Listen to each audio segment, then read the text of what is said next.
You ask Tiger to solve. This deals with linear equations with one unknown. The final result is a equals -2/3. Let's solve it step by step. Isolate the a.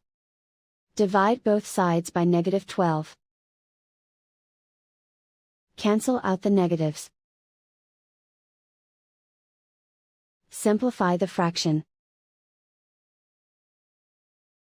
Move the negative sign from the denominator to the numerator. Find the greatest common factor of the numerator and denominator. Factor out and cancel the greatest common factor. And so the final result is a equals -2/3.